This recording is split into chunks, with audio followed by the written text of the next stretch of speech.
जो बरसात बनकर 1947 में हमारे देश को आजाद कराई। प्राचीन, मध्यकालीन और वर्तमान भारत के उदाहरणों से स्पष्ट करना चाहूंगी कि जब हम फिरंगियों के फेरों में फंस गए थे तो रंगते बसंती की चोले की एक आवाज पर टोलों के टोले उमड़ाते थे और उनके वंदे मातरम के नारों से खून में आने वाला वो 5-5 डिग्री का तूफान अंग्रेजी शासकों की जड़ों में तूफान ला देता था। लोग मर जाते थे, मिट जाते थे, फांसी चढ़ जाते थे, तो वो भी अपनी देशभक्ति साबित कर रहे होते थे, क्योंकि वो उस दौर की देशभक्ति की कसौटी थी। 62-65-71 के युद्ध में सुहाग गवा देने वाली औरत जब घर के हालात ये हो जाया करते थे,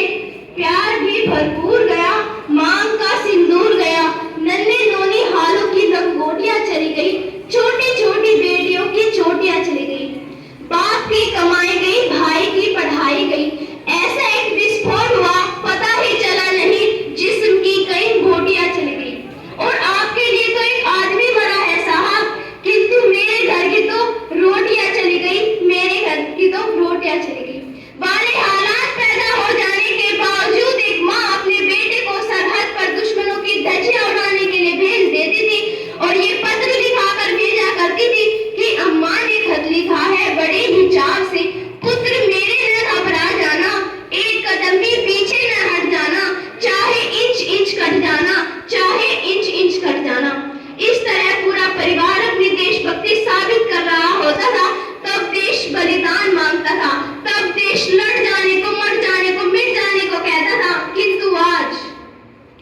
आज देश लड़ जाने को नहीं कहता, आज देश मर जाने को, मिट जाने को, फांसी चढ़ जाने को नहीं कहता, बल्कि मेरे विचारों में यदि कोई व्यक्ति अपना काम पूरी ईमानदारी, पूरी मेहनत और पूरी लगन से करे ना, तो वही सबसे बड़ा देशभक्त है। और मैं नहीं मानती कि व्हाट्सएप और फेसबुक की डीपी को 3 रंग में रंगना है देशभक्ति। और यदि आप कहेंगे कि साल में 2 बार हाथ में तिरंगा ले लेना है देशभक्ति, तो मैं आपसे पूछना चाहूंगी कि फुटपाथ पर रहने वाला वो बच्चा ट्रैफिक की छांव में नंगे पांव में जब तिरंगा बेच रहा होता है, क्या आप उसे उसकी देशभक्ति कहेंगे? नहीं, ये उसकी देशभक्ति नहीं, ये उसके पेट की भूख की शक्ति है जो उसको ऐसे करने पर मजबूर करती है।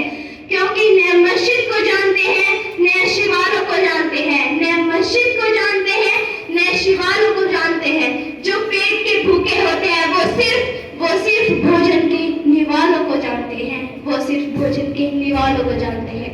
अपने देश, अपने समाज, अपने परिवार के लिए समर्पण का भाव है देशभक्ति। और हर देश